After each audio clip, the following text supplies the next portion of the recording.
10 September 2024 ndadzoka zvekare hazvina kumira zvakanaka. Tine nyaya yatiri kusangana nayo inobata kwazvo, inova nyaya yaita kuti tingoita faster because something zvekuti tangoti hatikwanisa kusiya nyaya dzakadai dzichiitika munyika.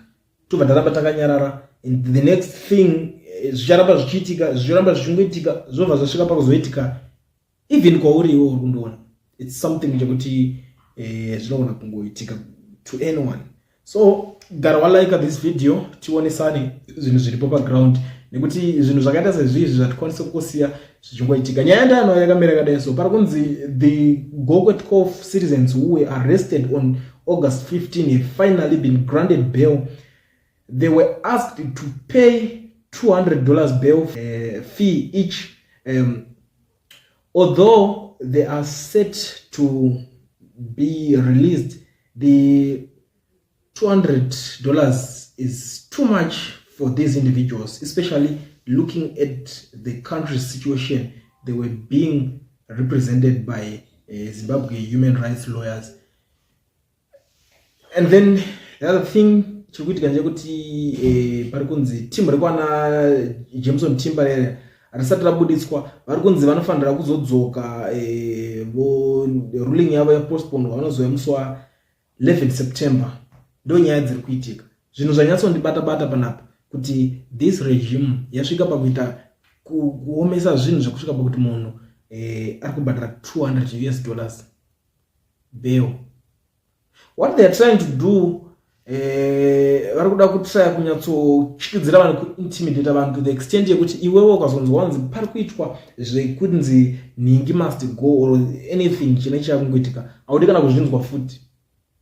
You'll be like, no, leave me alone. I can't afford $200 bail. I can't afford this amount of money. Because mari yacho iri kutaurwa, let's be very honest, zvinhu zvakatooma. Tisati taura nenzvimbo yevanhu vacho vari kubva kwavari kunzi vachadya mariyo. Ngataure about the current situation in Harare right now. Vangani vekuti tikati budisai mari muri muHarare kwa zvine 200 tinokwanisa kuibudisa just like that.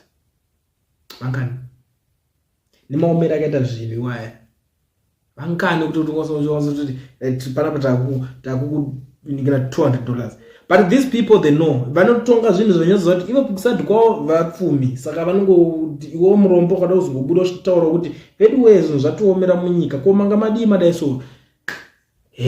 Wakutonza takusanganisa nemutemo. Kumunhu ane mari yakawanda $200 is nothing bo, but kune vamwe vanhu vari kusafa. Even a civil servant anokwanisa kustruggle kuibhadhara mari iyo, because most of them uri kurarama ne-hand and mouth. For example, ngatiti kana kuti utori mupurisa cheche, unoona kupi mari iyo yokunzi passport budisa mari yakadaro.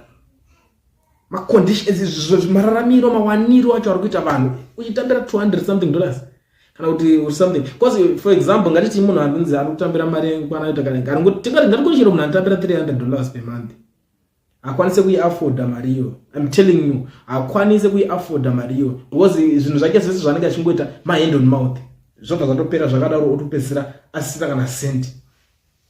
What more munhu ari kunzvimbo dzakaita sekunana Gokwe vanonzi ari kuchargwa this huge amount of money. Imagine anoiwana pai.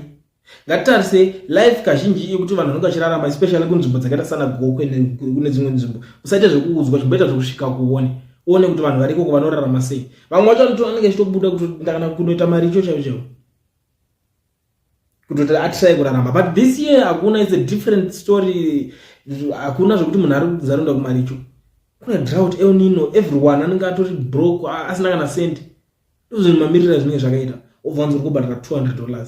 Kana usitori na zvinhu zvakaita semombe or something yekuti utengese, amheno kuti unoibhadharirwa nani mari iyo. Kunzi pari kudiwa mbudzi. Ende ndakatoona kuti this guy is chatochi business. At the end of the day, chapezera yangu nyika yekuti vanhu vangosungwa zvisinganzwisisika vachingori pachitorezwa mari dzavari kuda. Ndoko zvichapezera kwaendeko. Mupezera wangonzi usunga. Aita sei angoita netumwe tunyaya tumwe tumasoftwares zvokuti munhu anofanira kungodza apa pana nyaya. Mupezera dzese dzangomhosva. Nonzi batai musungi. Ndoko zvakutenda.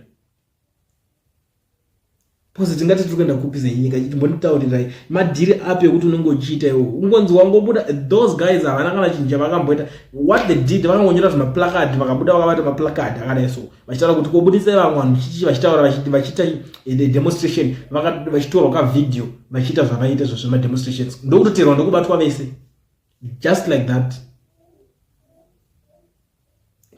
that kongotaka video kuti vaya vachidemonstrate dai padheza yatangura musadaka ungonzi vabatwa vatorwa vese. Same applies. There was a security guy where akangotry kuda kungonoyedza zvakanzi batai. Saka da kuti mundiudzewo kuna umwe munhu wekuti ari kufocusa because unoza chinozoitika nje kuti iwe vamwe vanhu vanozosiyana une mhuri yako une chinchi. Do you think kuti munhu iye anozoenda kuda kutry kunosumudza musoro kutaura kuti izvi hazvisisiri izvi kana kutogara wachikidzirwa zvekutodzwa kuti hatipikiswi hatibvunzwe hatiudzwe zvekuita. The funny thing ndechekuti vese vari kuzongonzi nyaya dzacho paziri kuzongonzi ungobatwa nemhosva yakadai vamwe vacho vatotongobudisa chinzee wanga usina mhosva kosa kama mukamubatire punishment zvayo zviti pachena kuti punishment. Vanhu vangani vari kupara mhosva munyika yeZimbabwe izvezvi ndataura nechokwadi ende vanhu vacho vasungwanani. Politics dzakutosungisa kudarika umbavha kudarika anything yamukatombofungidzira kuti chingangosungisa politics kungotanga kutotaura kuti ndazodai so wakutoenda uya kuno mamuchiti muri kuiti chii ipapo muri kuti against ani wamuri kuti must go ndiani. Yet tese tine mavoices zenyika. It's funny. Tese tine mavoices. Auditors General report yakabuda. Hapana one kana zvake akangonzi wotuda kukusunga. Vakanzi ningi vakadai vakazodai kwakaluta chakati vakadii vakadai ana ningi vakadai vakaluta chakati ana ningi vakazokauya chakati vakaluta chakati vese vabharanga nakasunga. Ma audios yakabuda akalika after that. Ivakomana na week newewe. Vachilika maaudio muchazonzwa mwana ubva tongobuda munhu akangobuda chitaura kuti andimaziye maaudios iwo ndefake. But vanhu vacho vatarizonzwa vakalikisa maaudios acho. Look at them now. Tarisa kwavariko zvinezvi. Why? Havadi kubatwa, havadi kugumwa masita vatodi. Havatodi kunongedzerwa. Because in the first place pakanzi paitwa pabuda maaudios aya kune anti-corruption yakabuda pana aichombobuda achitaura chiti ndine evidence iri strong yekuti ndogona kunyunyudza mukomane arikutaura panyaya yacho ndine evidence against you. Hatina tozobona kuti munhu wacho akaenda nekupa itaura izvozvo akabva atongonyarara. Takangonzwa kunzi aenda kunotorwa interview ikoko bva zvotopera interview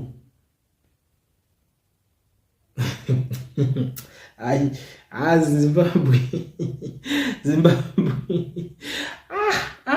unosvika pa the extent yekuti alright ngatiti iwo tombotiwo vamwe vari kuningina ko vari kutaurwa neAuditors General report tomboti pamwe maaudios ndefake ko Auditors General report ndefake here kubudisa because pane vamwe takana kutanga kubuda vachiti nandizviziveni muda kungondivengawo zvangu.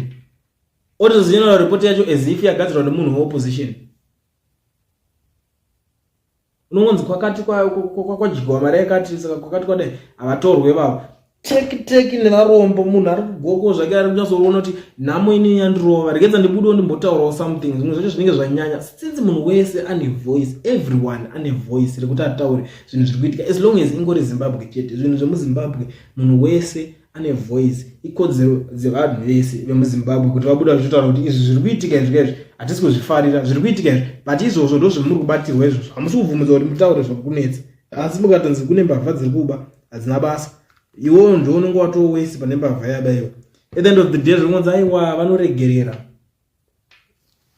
asi uyu ari munhu anenge abuda achitaura manje zvakaipa zvavari kuita havasi kuda kuti zita ravo rinangwe nezvakaipa kunzi vari kuzoita zvakaipa zvakati havadi kuinzwa nyaya iyo yavari kuda kungonzwa chete ndeyekungonzi vanogona ngavarambe varipo vachingopapadzirwa vachingodidi ukangobuda uchingoningirina ndo nyaya inenge ichinetsa pa ukangobuda uchingoti apa tiri kuona kunge paitwa hori apa tiri kuona kunge panzwai hazvina basa against ivo vari kuzodai taona vadai enough is enough kana zvichiita ngavabve ipapo zvazvanzi watosvikora mutemo uya pano wakutosungwa. Ndo zvazvitori, ndo maitiro azvitoitwa izvozvo. And the way yauri kuzonotritwa ikoko, kana wega uzombodi kudzokera futi uchitaura kuti ndoda unoita zvematongerwo enyika, hauzombodi kuzvinzwa. Ndo situation iripo. $200 pamunhu ndo mabills, mari dzavakachajwa. Ameno munoona senyaya guys, nako ndidarike nepanapa ndichikuzivisai because munozoti zvimwe zvinhu zvacho ka aiwa kutaurisa muri kudai tikutaura zvinhu zviripo for the meantime tikutimboonesa so that mugare muchiziva kuti vanhu vaya vakachajwa $200 12 vakadaro 2.4 kamari kakanaka ikako inge matongosimbisa unomata kuti toyata kagroup zvakaoma aina rutadza uyu